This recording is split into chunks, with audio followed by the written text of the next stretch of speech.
O que é a FOIL-C e como ela trabalha, como ela atende o exibidor, como ela está preparada para fornecer dados, com esse cruzamento? Nós vamos ter um tema aqui que se você...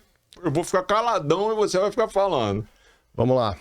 Esse ponto que você tocou é muito importante, né? Nós aqui no Brasil, em se falando de produtos que podem ser internacionalizados, né? No nosso caso aqui, que é plataformas de SaaS, Software as a Service, teoricamente a gente não tem barreiras, né, geográficas para distribuir a plataforma. A FOIL-C mesmo está, além do Brasil, em outros 8 países. Chile, que eu vi, né? A gente tem Chile, México. Colômbia, México, na América Latina bastante, tem Portugal também. E tem outras coisas espalhadas, a gente tem uma plataforma self-service, mas assim, os projetos mais relevantes, principalmente na América Latina. Só que nós somos um pouco ilhados aqui no Brasil no que diz respeito a idioma, né, assim... A gente não fala inglês nem espanhol, que é o que está em volta, né, por padrão. E esse é um desafio cultural, às vezes recrutar pessoas e tudo mais. E tem uma outra coisa também, que o mercado brasileiro é muito grande. Então, muitas empresas no Brasil, elas não nascem pensando em internacionalização. Lá em Israel, por exemplo, tem um monte de startups, só que o mercado não é tão grande. Então, os caras já nascem pensando para ser internacionais, né? Então, essa é uma coisa que eu vejo melhorando no Brasil, né? Já cada vez mais existem empresas pensando em internacionalização, mas quando a gente começou a FOIL-C, a gente não tinha essa visão, mas ela veio muito rápido. Porque nós percebemos que o que a gente fazia, como você disse, era alinhado com o que existia de melhor no mundo. Como que eu descobri isso? A primeira vez que eu fui numa feira, na Digital Signage Expo, nos Estados Unidos, em 2010, eu não conhecia nem o termo Digital Signage, que é um termo genérico para o que a gente faz, né? Que além do OH, ele atende a comunicação em telas, em pontos de venda. E quando a gente chegou lá, a gente já viu que existia, e a gente falou, cara, a gente já tinha uma primeira versão do nosso produto, do nosso CMS, e assim, sem conhecer isso, a gente tinha acertado os principais conceitos, sabe? Assim, o índice de aderência do que a gente fazia com o que já era feito nos Estados Unidos, por exemplo, era muito alto e tinha algumas coisas que a gente estava fazendo que eles não faziam. Depois teve um outro ano que eu fui, acho que em 2013, na época o pessoal falava em soltar os players para Android, porque o Android era um equipamento mais barato e que poderia ter uma expansão ainda mais rápida. E eu lembro que eu fui para essa feira, eu já tinha um player do FOIL-C rodando em Android, acho que foi 2012, na verdade. E as empresas estavam falando, mas ninguém mostrava, e a gente já tinha feito.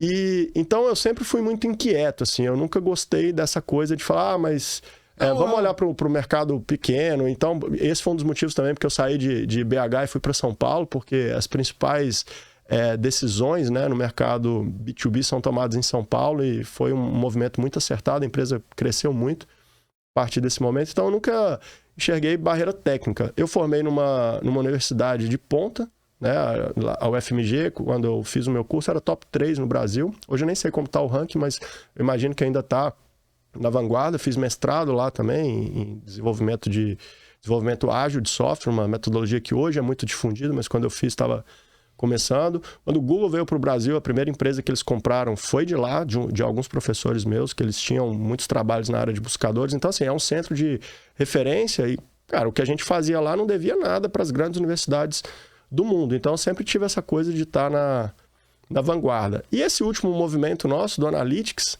né, ele veio também de estudar o mercado, de conversar com os clientes, né? A gente começou a fazer isso ali em 2020. Quando veio a pandemia, né, a empresa estava bem estruturada, tinha caixa. A gente falou, cara, a gente não vai desligar ninguém. A gente consegue segurar, a gente foi monitorando o nosso runway ali. Cenário. Quanto de caixa a gente tinha. E, cara, a gente precisa desenvolver a nova fase da empresa. Eu lembro que eu ouvi alguém dizendo uma coisa que entrou muito na minha cabeça. Assim, daqui a um ano, o que eu não quero arrepender de não ter feito? O que eu quero ter orgulho de ter feito hoje? Assim? Então eu falava isso com o time todo dia. E a gente foi falar com os clientes, cara. A gente criou um podcast, a gente dava dica de como o cara gerenciar o caixa.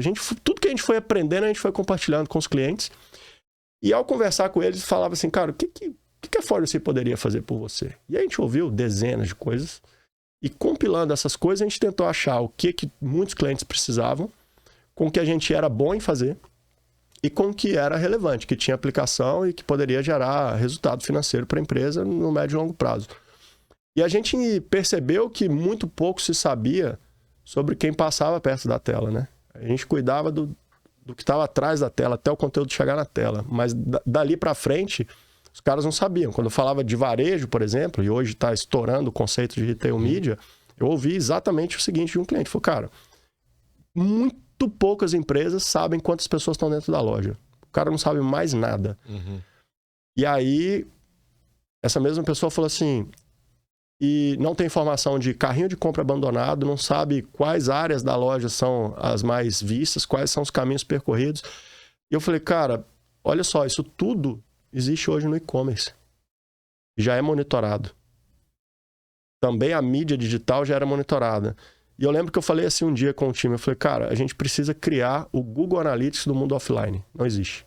Existiam várias iniciativas isoladas, mapa de calor, contador de gente que passava, mas ninguém fazia funil disso. O Otto usou essa mesma frase aqui. Exato. Ninguém entendia esse comportamento. E a gente falou, é mais difícil porque precisa às vezes de ter hardware, IoT, sensorizar, né? No digital é mais fácil porque você pega ali alguns footprints, né? Que as pessoas vão deixando ali, os cookies, agora isso está mudando. Mas no offline é um pouco mais difícil, mas tem jeito, né? A gente acreditou nisso no início sem saber exatamente como a gente faria, mas a gente botou um alvo assim e foi correr atrás disso, sabe? E isso foi muito decisivo assim, para a evolução da companhia nos últimos 4, 5 anos, inclusive para a Eletromidia se interessar, né? Pelo que a gente fez, assim.